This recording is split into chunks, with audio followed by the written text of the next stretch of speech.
Hi friends! చూసారా? ఈ setup అంతా చూస్తే మీకు అర్థమైపోయి ఉంటది కదా! ఈ పాటికే నేనేం చేయబోతున్నానో. అదేనండి ట్రెండింగ్ ఆమ్లెట్ రెసిపీ ఉంది కదా! సో, అది చేద్దామని ట్రై చేస్తున్నాననమాట ఈరోజు.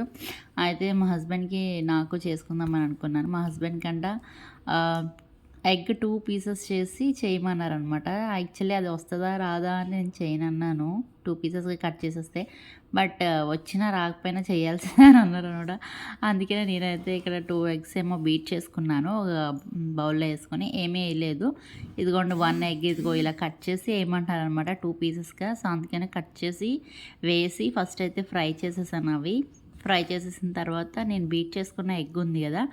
సో, ఆ ఎగ్ వచ్చేసి దాని మీద అలా పోసేసుకున్నాననమాట. సో, వస్తదా రాదా అని కన్‌ఫ్యూజన్‌లో అయితే ఉన్నాను నేను డైనమోలో. బికాజ్ అంటే కట్ చేశాను కదా! వస్తదా రాదా నా డౌట్ అనమాట. సో, అయిపోయిన తర్వాత సాల్ట్, కారం, గ్రీన్ చిల్లీస్, ఆనియన్స్ అండ్ కొత్తిమీర ఉన్నాయి కదా నా దగ్గర.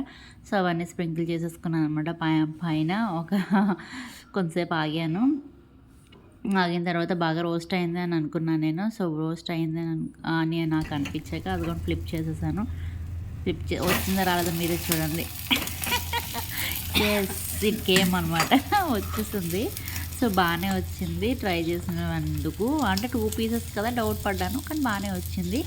రెసిపీ అయితే బాగానే సక్సెస్ అయిందనమాట. బాగానే ఉంది టేస్ట్. కూడా అంటే 4 పీసెస్‌కి స్ప్రెడ్ అయిందనమాట. సో, అందుకనే చేయమన్నానని చెప్పారు తర్వాత మా హస్బెండ్. చూడండి, ఇప్పుడు నేను ఇదైతే ప్లేట్‌లోకి తీసేస్తున్నాననమాట. కుక్ అయిపోయింది బోత్ సైడ్స్. సో, తీసేసి మా హస్బెండ్‌కి అయితే సర్వ్ చేసేస్తున్నాను. చూడండి, అదిగోండి. అండ్ ఇప్పుడు కట్ చేసేసి ఈ మిగిలిన ఆనియన్స్, కొత్తిమీర ఇవన్నీ ఉన్నాయి కదా! సాల్ట్ అవన్నీ నేను మళ్ళీ కట్ చేసిన తర్వాత కూడా మళ్ళీ స్ప్రింకిల్ చేసుకున్నాననమాట. మొత్తానికి ఈ ట్రెండింగ్ ఆమ్లెట్ నాకు కూడా బాగానే వచ్చేసిందనమాట. చేద్దామని ఎప్పటినుంచో అనుకుంటున్నాను. కార్తీక మాసం అయిపోయిన దగ్గర నుంచి, కానీ అవ్వలేదు.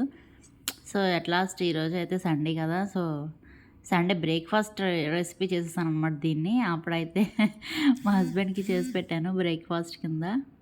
సో, ఇదిగోండి చూడండి, అన్నీ స్ప్రింకిల్ చేసేసాను. కట్ చేసేసాను.